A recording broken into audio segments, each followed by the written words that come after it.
Meu filho me enviou uma caixa de biscoitos pelo aniversário dele, mas eu os dei para a sogra dele. 63 não parece nada realmente, não é uma data marcante, não é um número redondo, simplesmente soa cansado. Passei a manhã como sempre faço, café preto, palavras cruzadas, o rangido do balanço da varanda debaixo de mim e a vista de um gramado que se recusa a ficar verde. Não importa o quanto eu o regue. Estava silencioso, confortável, naquele tipo de solidão ao qual me acostumei desde que Ezra parou de falar comigo. Então veio a batida. Não era a batida impaciente do carteiro nem o vizinho vendendo cupons. Apenas uma batida e depois o som de passos se afastando. Abri a porta e vi a caixa, papel pardo simples cuidadosamente colado, uma fita azul fina amarrada uma vez ao redor do meio. Não havia dúvida quanto à caligrafia. Eu não a via havia 3 anos, mas a reconheceria de olhos fechados. Ezra escrevia como um projeto de arquitetura, preciso, sem curvas desperdiçadas, sempre com tinta azul. Eu não a abri imediatamente. Fiquei ali descalça no capacho, encarando as letras bem desenhadas soletrando meu nome, Marlene Grieves.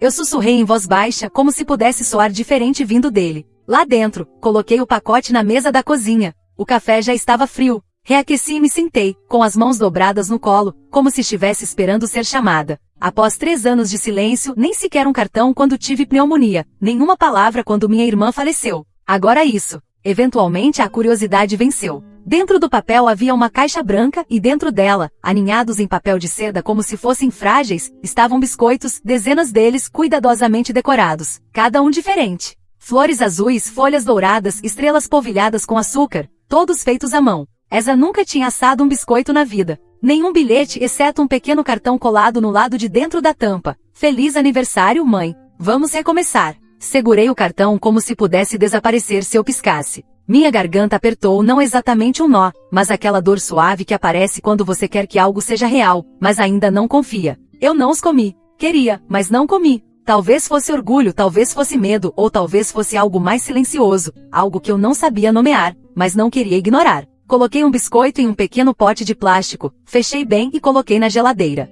O restante eu reembalei cuidadosamente. Ruth Langford morava a apenas 15 minutos de distância, sogra de Ezra. Ela sempre foi boa comigo, especialmente quando Ezra começou a se afastar. Achei que se alguém merecia algo doce, era ela. E parecia mais fácil dá-los do que ficar me perguntando o que significavam. Naquela tarde, fui até lá. O sol estava baixo o suficiente para lançar aquela luz laranja suave nas árvores, e os sinos de vento dela já dançavam. Entreguei a caixa com um sorriso, ignorando os protestos dela. Mais tarde, em casa, fiquei na porta olhando para o espaço vazio na mesa onde o pacote estivera, e tentei não me sentir aliviada por ele ter ido embora. Na manhã seguinte, justo quando eu estava servindo o café, o telefone tocou. Eu estava no meio de servir a segunda xícara de café quando ele tocou. O som me assustou. Fazia muito tempo que ninguém ligava tão cedo, e mais tempo ainda desde que aquele número apareceu na tela. Ezra. Não atendi imediatamente. Minha mão pairava sobre o telefone como se pudesse me queimar. O toque soou mais uma vez antes que eu atendesse. Alô?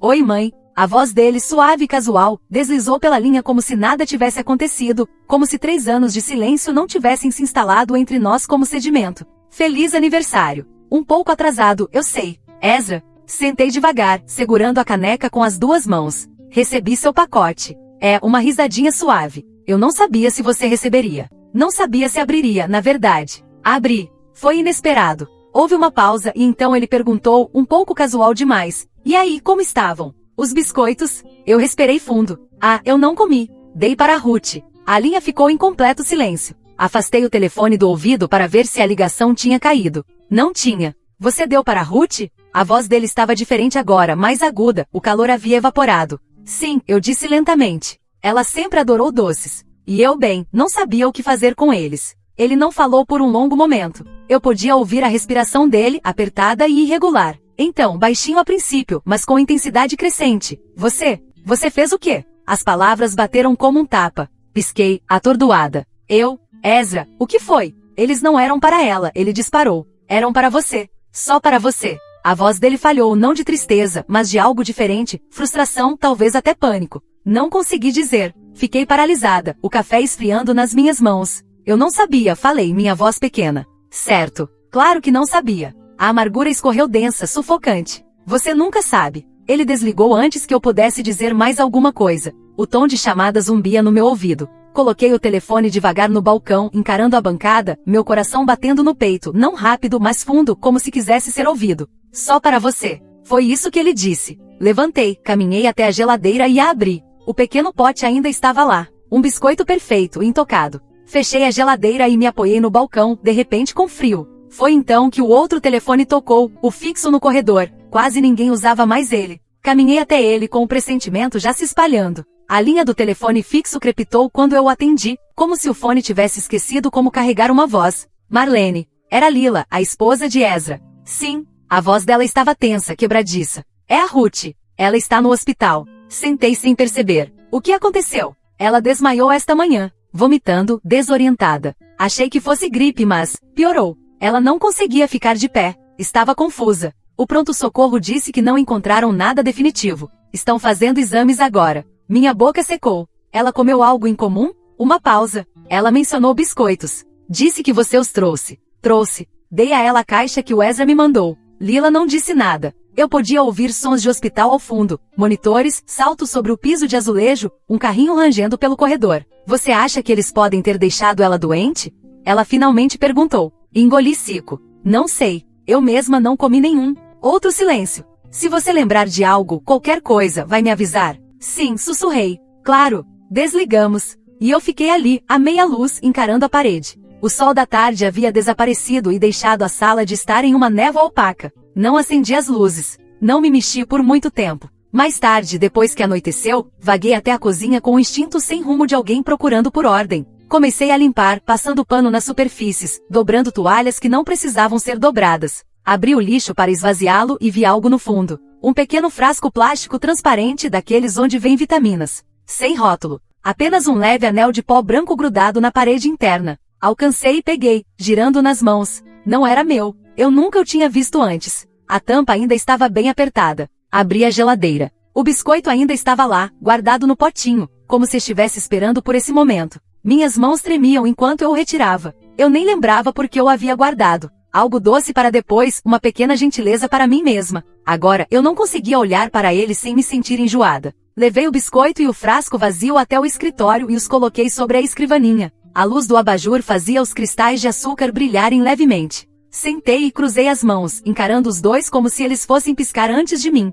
Eu era o alvo? Era para mim? As perguntas pairavam ali, grandes demais para serem tocadas. Mais tarde, pouco antes de dormir, liguei para o laboratório onde Janelle era ou trabalhava. Ela me devia um favor. Não disse muito, apenas que precisava que algo fosse analisado. Calmamente ela disse, você pode me encontrar de manhã. Desliguei o telefone e fiquei parada no meio da sala por um longo tempo antes de apagar a luz. No silêncio, eu ainda podia ouvir a voz de Ezra na minha cabeça. Você fez o quê? O biscoito ficou na geladeira naquela noite. O pressentimento também. O laboratório ficava escondido atrás de um complexo médico, na periferia da cidade. Aquele tipo de lugar que você nunca notaria, a menos que estivesse procurando por ele. Janelle veio pessoalmente me encontrar no estacionamento. O jaleco dela estava arrumado demais para tão cedo. Ela não fez muitas perguntas, apenas ergueu uma sobrancelha quando entreguei o recipiente. Esse é o tipo de favor do qual vou me arrepender?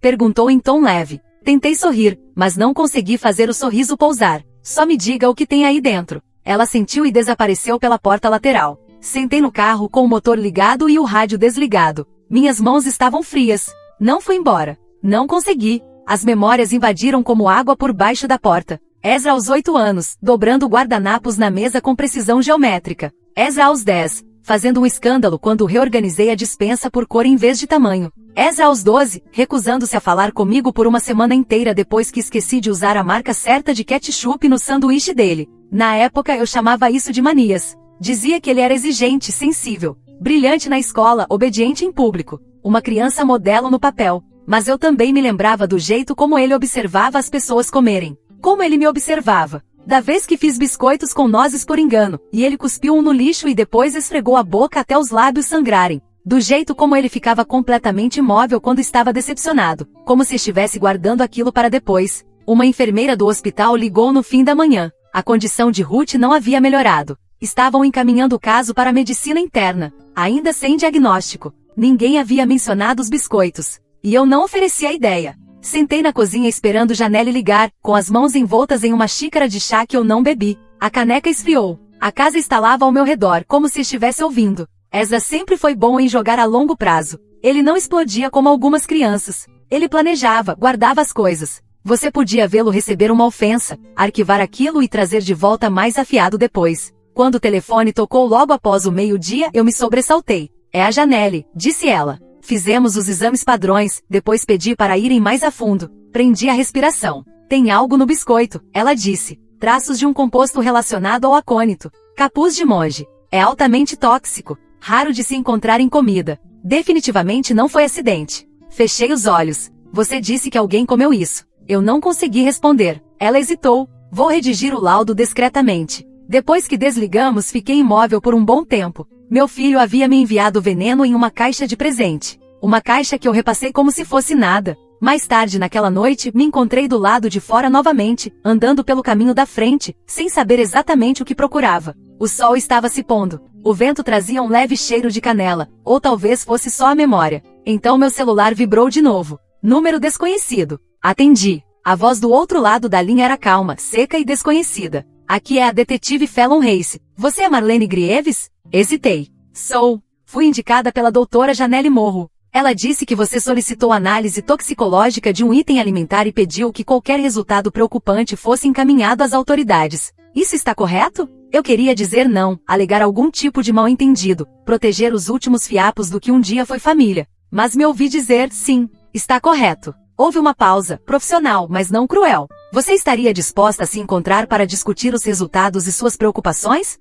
Concordei, mas foi como assinar algo definitivo. Nos encontramos naquela tarde em um pequeno escritório escondido atrás da delegacia. Nada dramático. Reis parecia jovem para um detetive, talvez 30 e poucos anos, com olhos afiados que não paravam quietos. Ofereceu-me água que recusei. Minhas mãos não paravam de se mover, dobrando e desdobrando um lenço de papel que nem percebi que tinha trazido. Ele começou e suavemente perguntou há quanto tempo eu estava afastada de Ezra, com que frequência nos falávamos, quando recebi o pacote, o que ele continha, como Ruth Langford entrou na história. Respondi a todas as perguntas de forma direta, com toda a precisão que consegui reunir, evitando a emoção que ameaçava aflorar a cada instante. Ele ouvia atentamente, anotando em um bloco legal amarelo. Não me interrompia. Então vieram as perguntas mais difíceis. Você acredita que seu filho queria te machucar? Olhei para minhas mãos. Eu não quero acreditar nisso, disse. Mas o biscoito tinha veneno. Ruth não fez. Eu não fiz. Ele mandou. E o frasco que encontrei no lixo, não era meu.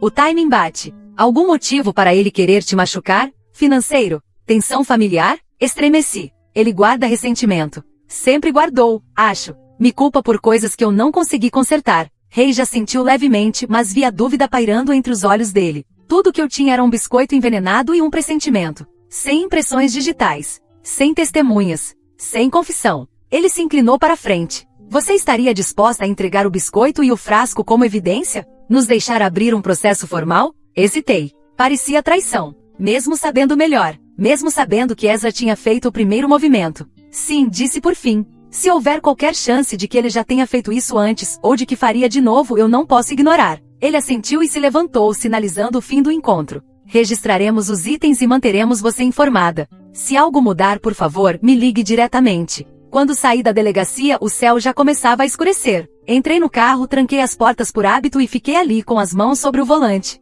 Não era exatamente culpa. Era algo mais antigo, mais profundo. O conhecimento de que a maternidade não termina só porque o filho mudou. A parte de mim que um dia fez os lanches da escola de Ezra agora estava quieta e atonita, tentando entender como o menino que criei se tornou o homem que me enviou uma caixa de veneno embrulhada com fita. Aquela noite eu não dormi. Deixei a luz do corredor acesa. Cada rangido da casa me fazia sentar e escutar. Pela manhã eu já tinha decidido. Se ele não queria que eu soubesse do que era capaz, deveria ter sido mais cuidadoso. Eu iria vê-lo, não como mãe, mas como a mulher que ele subestimou. E eu levaria um gravador. Ezra atendeu a porta com um sorriso tenso, do tipo que não chega aos olhos. Estava mais magro do que eu lembrava, como se algo dentro dele estivesse sendo lentamente esvaziado. Mãe, ele disse, abrindo espaço. Isso é uma surpresa. Forcei um sorriso. Soube da Ruth. Quis saber como ela está. Ele assentiu, fazendo um gesto para que eu entrasse. Ela ainda está no St. Luke's. Lila está com ela. Acham que há algum tipo de vírus. Assenti como se acreditasse. O telefone no bolso do meu casaco já estava gravando. A cozinha dele estava impecável, como sempre, um lugar onde tudo tinha seu lugar, até o ângulo do bloco de facas. Mantive meu tom leve. Sinto muito por não termos conversado mais no outro dia, disse. Os biscoitos estavam lindos. Ezra arqueou uma sobrancelha. Estavam? Observei o rosto dele. Na verdade, eu não provei. Ruth adorou. Disse que o em forma de estrela era o favorito dela. Lá estava, o lampejo. Quase imperceptível, mas suficiente. Os olhos dele se estreitaram por apenas um segundo, e a voz suavizou. Ruth escolheu a estrela? Eu não havia dito o formato que ela comeu, apenas que ela gostou de um. Sim, disse lentamente. Ela comentou. Ele se virou para a pia, enxaguando um copo que não precisava ser lavado. Ela sempre escolhia qualquer coisa bonita. Sempre mais preocupada com a estética do que com o que havia por baixo. Estudei-o.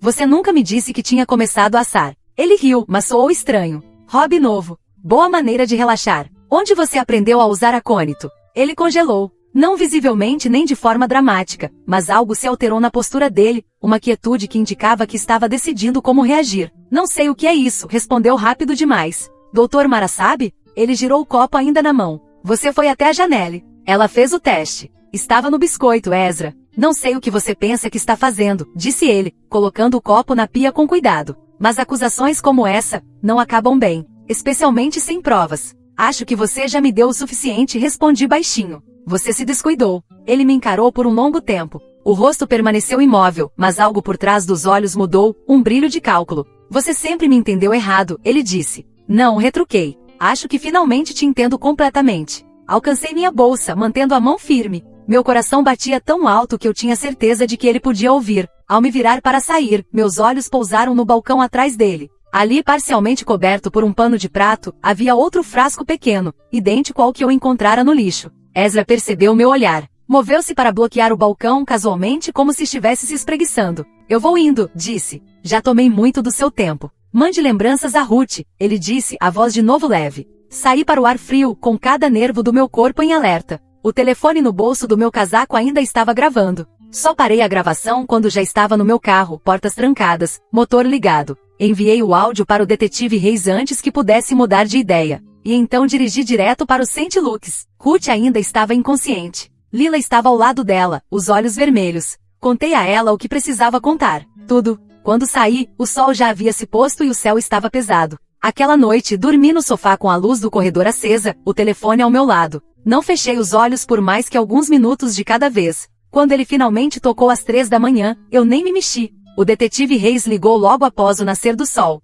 O áudio era suficiente. Com os resultados toxicológicos e o relatório médico de Ruth, conseguiram o mandado de que precisavam. Ezra foi detido antes do meio-dia. Silencioso. Composto. Como se tivesse ensaiado. Eu não fui até a delegacia. Não havia mais nada a dizer. Ruth acordou lentamente nos dias seguintes, confusa, depois grata, depois silenciosa. Fiquei com ela quando Lila não podia. Ela não pediu detalhes e eu não ofereci. Uma tarde, segurei sua mão e disse, sinto muito. Ela apertou a minha uma vez. Isso bastou. Lila chorou na minha cozinha mais tarde naquela semana. Disse que deveria ter percebido. Que Ezra estava ficando distante. Estranho. Ela tinha encontrado anotações estranhas nos diários dele, frascos com plantas secas que não reconhecia. Achou que ele estivesse apenas lidando com algo com o que não sabia. Descobriu-se que Ezra escrevia sob um nome falso em fóruns obscuros de herbologia há anos. Descrições de extrações, dosagens, interações, tom acadêmico arrepiante em retrospecto. Parte da terminologia correspondia exatamente ao que foi encontrado no exame de sangue de Ruth.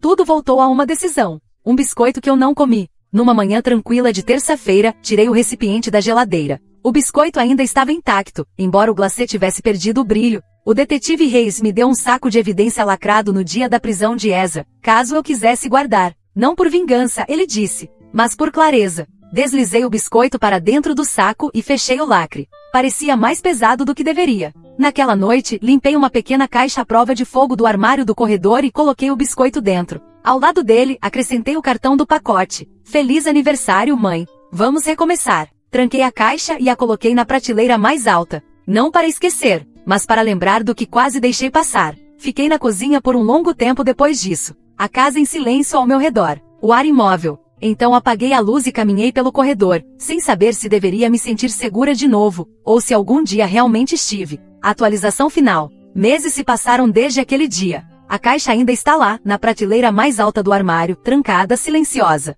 Não voltei a abri-la. Não precisei. Às vezes passo por ela e estendo a mão, como quem verifica se o peso ainda é real. E é. Mas é um peso diferente agora, não apenas medo, ou perda, ou decepção, mas compreensão. Ezra permanece sob custódia. O processo avança devagar, como todas as coisas que doem. Não pedi para visitá-lo. Ele também não pediu por mim. Talvez nunca peça. E mesmo assim, há manhãs em que ainda me pego preparando 2 xícaras de café, antes de perceber que só uma será bebida. Ruth recuperou-se com mais força do que eu esperava. Ela voltou a caminhar pelo jardim, observando as estações passarem como quem valoriza cada pétala. Lila me visita com frequência agora. Às vezes não falamos sobre nada em particular, compartilhamos silêncio, chá e uma memória compartilhada de sobrevivência. Existe ternura na dor dividida. Eu aprendi que o amor, mesmo quando ferido, não desaparece. Ele muda de forma. Ele aprende a se proteger, mas ele permanece. Existe algo de trágico em amar alguém que não sabe amar de volta, mas existe também algo de poderoso em sobreviver a isso. Guardei o biscoito, sim, mas mais do que isso, guardei a escolha que fiz naquele dia, de não comê-lo, de confiar em um instinto que não sabia nomear. Foi isso que salvou minha vida. E talvez, de algum modo silencioso, tenha salvado algo mais. Às vezes, a maternidade é feita de lanches escolares e beijos de boa noite. Outras vezes, ela é feita de decisões impossíveis e despedidas que não têm palavras. Mas acima de tudo, é feita de coragem. Hoje, ao fechar as cortinas e apagar as luzes, não me pergunto mais se estou segura. Sei que estou. Porque finalmente estou inteira, não por causa do que perdi, mas por causa do que escolhi guardar.